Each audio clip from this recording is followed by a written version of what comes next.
there, welcome to the Hot Slice Podcast. This is the podcast brought to you by Pizza Today magazine, and we're here to talk all things pizza. I am your host, Denise Greer, editor-in-chief of Pizza Today, and along with me is senior editor Kate Lavin. Hello, Kate. Denise. Hi. Hi. It's so wonderful. Oh my gosh. So I am in major mode getting the operator survey together, and then we're also trying to gear up for National Pizza Month to give everybody an opportunity to really promote National Pizza Month and increase pizza sales all over the country. So we've got big things coming up, but one of the biggest things we have coming up is Pizza Expo Columbus. And I know you just wrote a little ditty on pizzatoday.com. You should tell everybody about it. I did. It is about the competitions that are happening, the Great American Pizza Challenge, and it's really fun because there are some competitions that don't take place in Las Vegas or some of them anywhere else that I know of, and like the breadsticks, and garlic knots, dessert pizzas, and it's just super fun to see what different people do. And last year we had some people who won and they had never competed in any pizza competition before. And I love that. Yeah, I am super excited. I know that when you read the August issue of Pizza Today, you'll actually see who our keynote speaker will be. So you'll have to go check that out. I'm not going to tell anyone who it is, but you'll have to go read it and find Yes. out. Yes. There's really no better way to celebrate National Pizza Month than by coming to Pizza Expo Columbus. I agree. All right, so let's just jump right into who is our guest today. Today we speak with Gerardo Moceri Jr. of Gerardo's Pizzeria in Sedona, Arizona, and he was so much fun to talk to. He is super smart. Mhm. His knowledge on the slow food movement and sustainability. He actually went to school for sustainability and studied further into the slow food movement in Italy. He's amazing. Yeah, I love how he took all of this information from other places and brought it home to his family-owned pizzeria and implemented all sorts of things from takeout boxes to making fresh mozzarella, and it's really cool. Yeah, and I think about those second generation owners, when you're working in a family pizzeria, sometimes it's hard to come in and really make your mark because things have always been done this way, or things, we're not changing the systems, we're not changing anything because this is how it's always worked. And I think that can be frustrating for a new generation of operators that are coming in and saying, hey, I'm ready to contribute and I'm ready to give. And luckily his family are just like, okay, go ahead, institute some really cool things. Yeah, and he even has some plans for things he wants to do in the future that to make this pizzeria really stand out. I love that. All right, well, let's just jump into our conversation because it's great. You're going to get so many ideas from this. For sure. Great pizza starts with flavorful tomatoes you can count on. For more than 80 years, pizza makers have trusted Stanislaus Food Products to deliver superior tomato products and pizza sauces with the dependable quality and consistency they need, can after can. Whether you're perfecting a signature recipe or serving a busy Friday night crowd, Stanislaus tomatoes help make preparation easier and deliver the vibrant, vine-ripened tomato flavor your guests love. Because when your ingredients perform consistently, you can spend less time worrying about the sauce and more time creating memorable meals that keep customers coming back. Learn more about Stanislaus and their products at www.stanislaus.com or follow them for updates on Instagram and Facebook. Are you looking for smarter ways to improve consistency, efficiency, and bake quality in your pizza operation? Spokane Valley, Washington-based Lloyd Pans is the trusted name for commercial pizzerias and home chefs alike. For over 40 years, Lloyd Pans has been creating innovative pizza pans and tools designed to deliver perfect results every time. Whether it's crispy, golden pizza crusts or perfectly baked pastries, Lloyd Pans' durable, stick-resistant, and proprietary pan finishes are a game changer. Going beyond pizza? Visit lloydpans.com to explore our lineup of food service and bakeware pans and accessories. Need shipping quotes or custom products? Email sales@lloydpans.com for personalized service. Gerardo, thank you for joining us on the Hot Slice. Thank you for having me. Absolutely. So your pizzeria has won a Snail of Approval. Can you tell us what that means? Yeah, of course. So the Snail of Approval was started by the Slow Food Organization. And for those who don't know the Slow Food Organization, it was an organization formed in Italy that wants to promote food that's good, clean, and fair. That's kind of their motto. That's a representation of who they are. And now they've built chapters all over the world.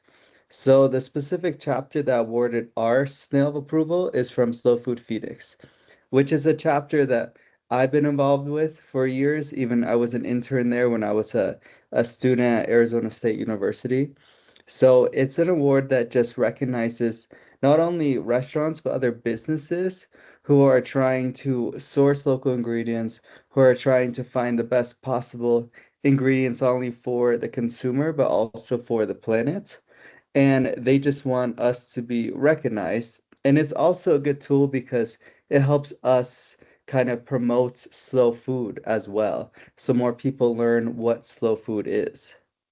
That's really cool. And in the pizzeria industry in particular, what are some ways that you adopt the slow food movement? Well, I think for us, first and foremost, we say we're flour first.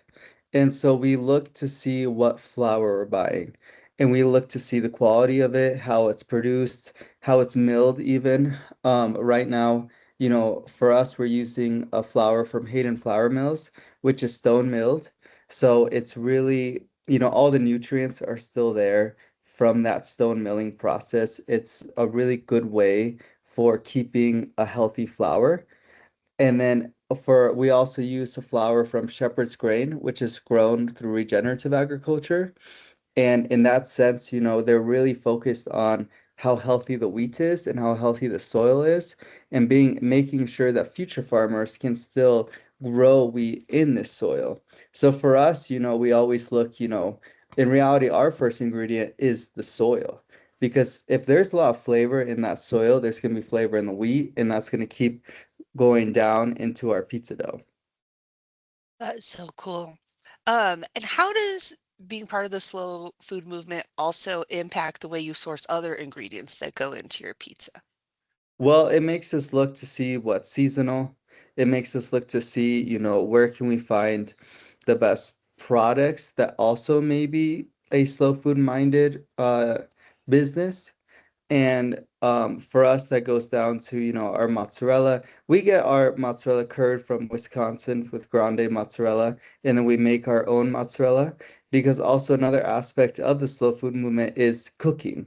They're chefs that started this movement, and they are, they're not necessarily against fast food. They just want people to get back into cooking and understand that for us, we can make a pizza in like, 2 to 3 minutes, but that process takes a while before that. From making the cheese, from the long fermentation of the dough, to finding the best products in order to put everything together fast and have a good product afterwards.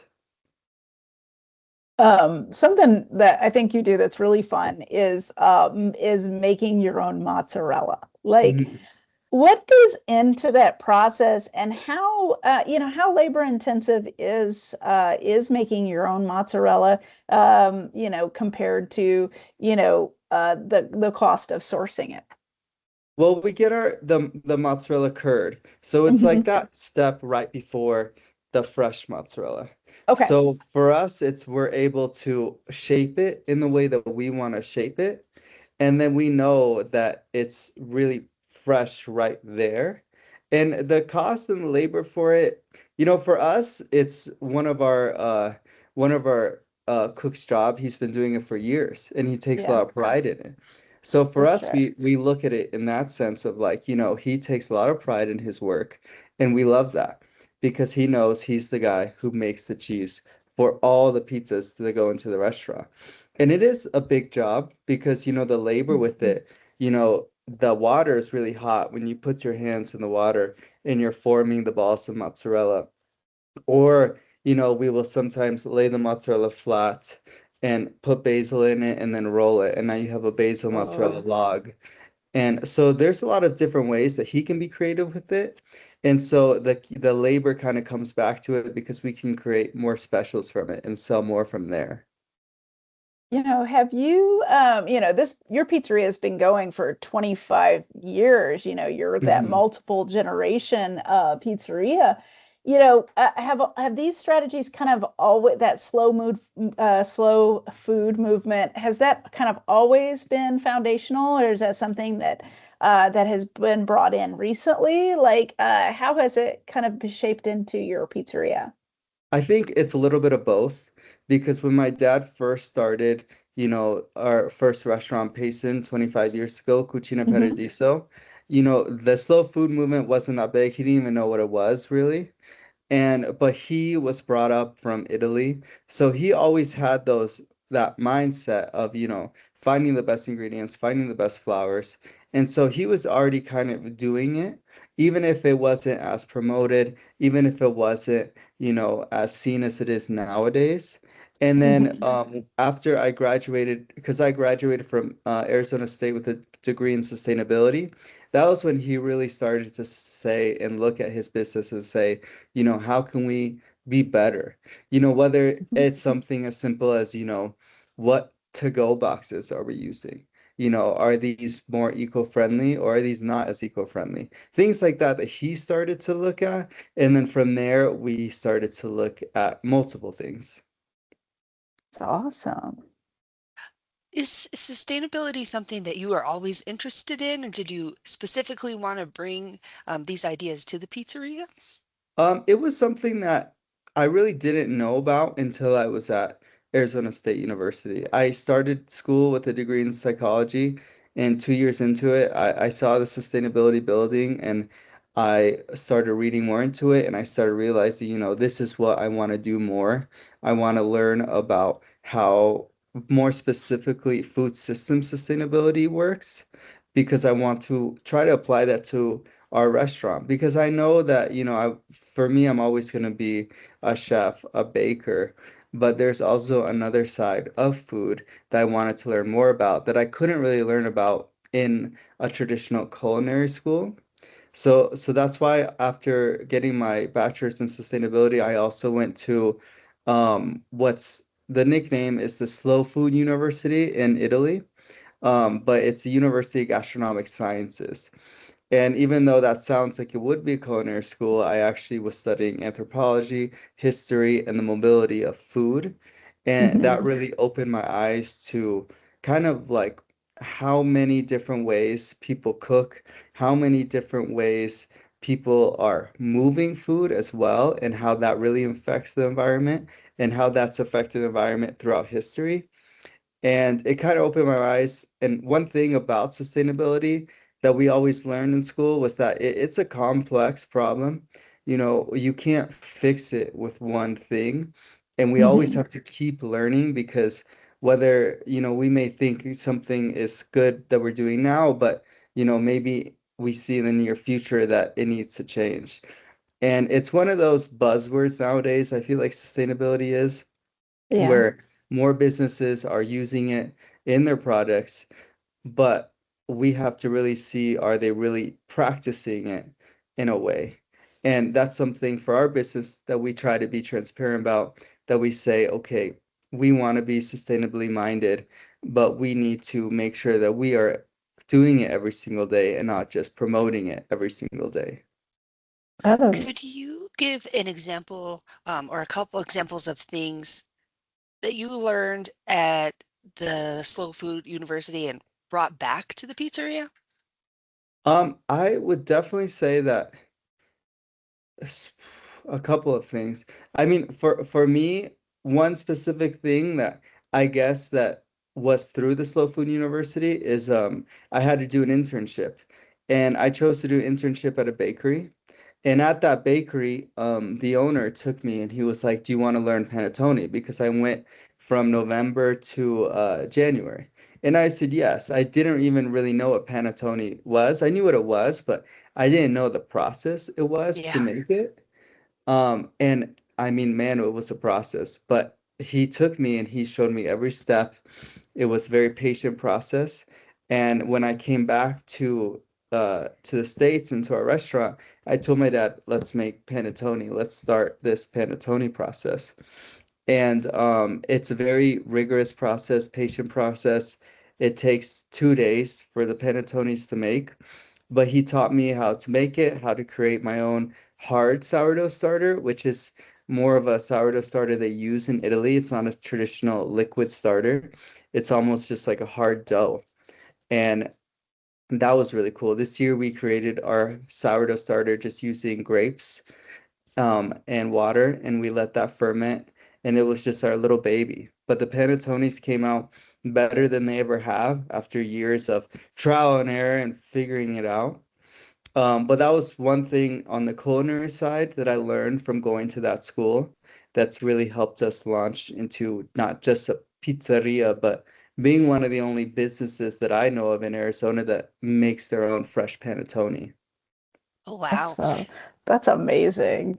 You had mentioned that that when people think about products when they think about sustainability, but the one thing that I've learned just in researching and talking to operators is when you look at an enterprise level, what are some of the key things that you learned through your studies about sustainability that is manageable for everyday pizzerias to really bring into their operations. Well, I think first you have to look at the cost of the products, and you Hmm. can't do everything right away, realistically. Yeah. Unfortunately, we'd love to just change everything to find the most sustainable products and to use them right away. But usually those products are the most expensive. So you have to see how can you build in these products into your business and do it in a way where it doesn't put you under right away. And so for us, we just started talking to our distributors and asking them. We really started at simple things like to-go boxes. I remember in Payson, 20 years ago, we were using styrofoam mainly because, we didn't know as Yeah. much better, and for us, now we use recycled, like one specific example is a to-go box that's made out of recycled plastic bottles. However, with that, we still have to promote like, please recycle this plastic afterwards Yeah. to continue the cycle because that's another hard thing that, we can use these, but if people don't recycle it afterwards, then it kind of defeats the whole purpose. So that's one of the complexities of it. Another thing is looking at the ingredients that we have because we are a restaurant. So we look at, like I said, flour first. The flour that we use, yes, costs more than other flours. However, we know that this flour is supporting, local farmers. It's an Arizona flour using heritage grains, growing in a regenerative way. So we know that this flour is better for the environment and it's also better for our stomachs for digestibility. Digestibility is a big thing in our restaurant. We want to make our pizza digestible because we're eating it too. And we're not going to serve anything that we wouldn't eat ourselves. And I think, when you're looking into sustainability, you just ask yourselves, would you eat this?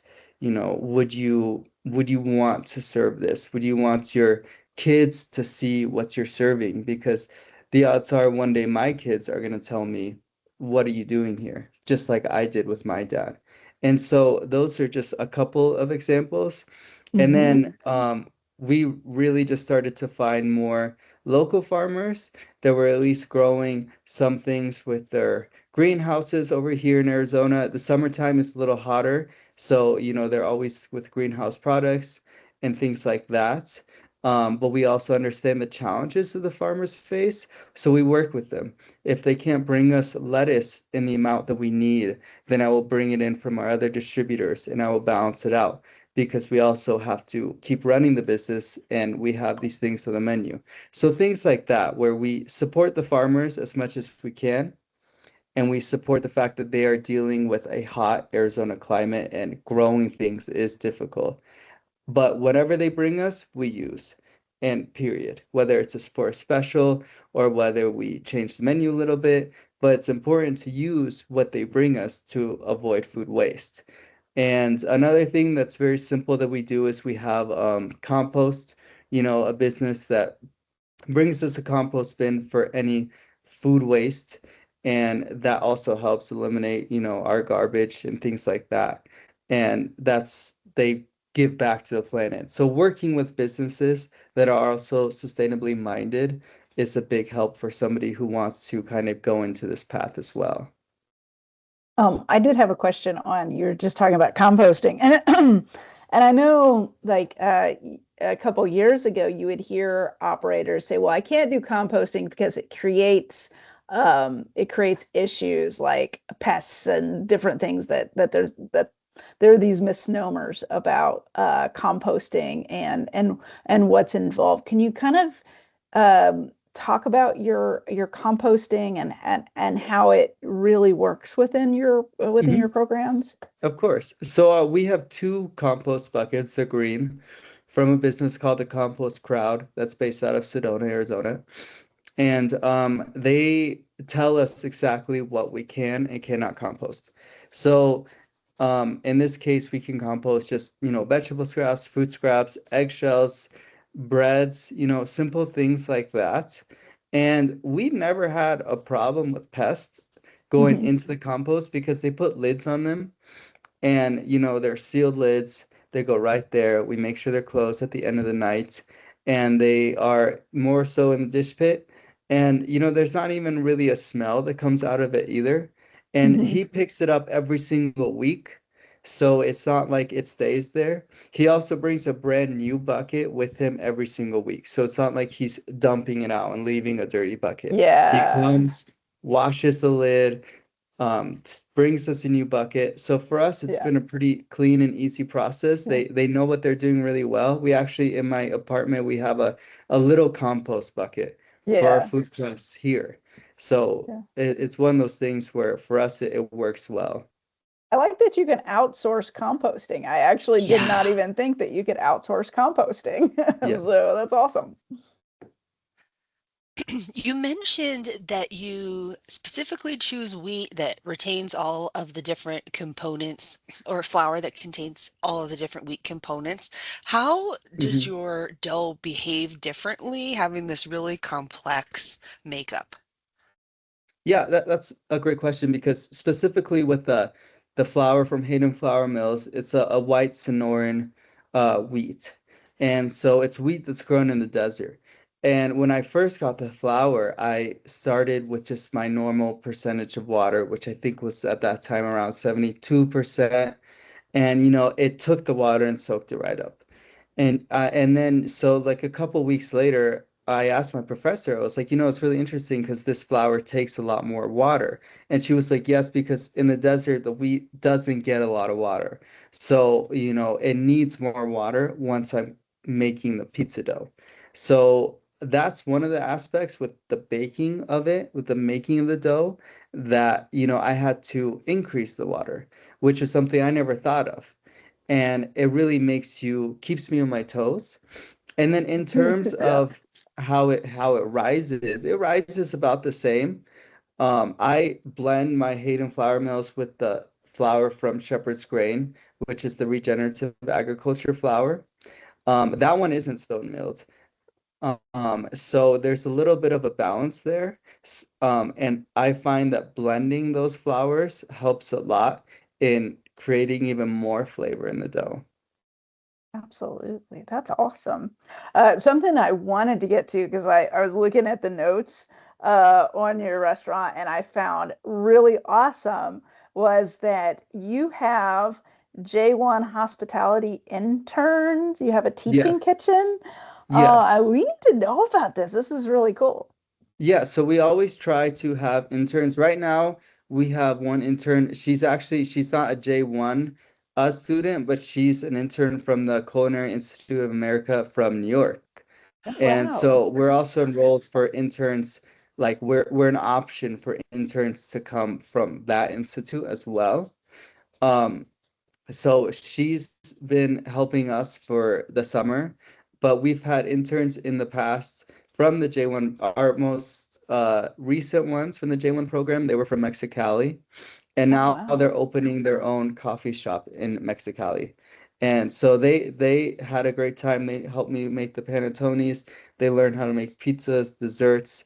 My dad's really big on having a teaching kitchen because we think that, that's also part of sustainability is teaching future generations how to cook, especially those who want to be chefs, and teaching them Hmm. in a way of saying, we are a small family business Hmm. because one day you'll probably work for a larger, corporation, hotel, somewhat, even a larger business. But when they work with us, they work directly with the owner operators, so they have a better idea of how a business runs.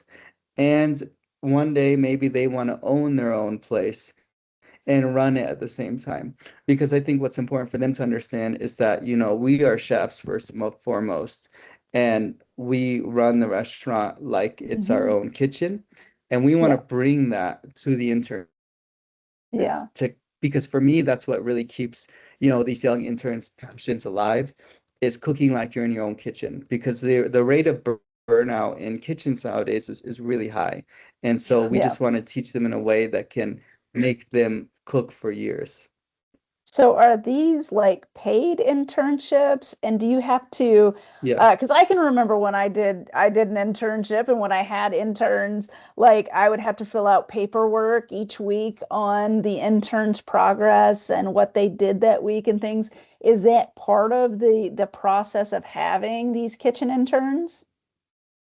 Yeah, so it's a paid internship and they also live on site. We have like a little kind of like a three-bed apartment Oh, pretty much wow. right next to the restaurant.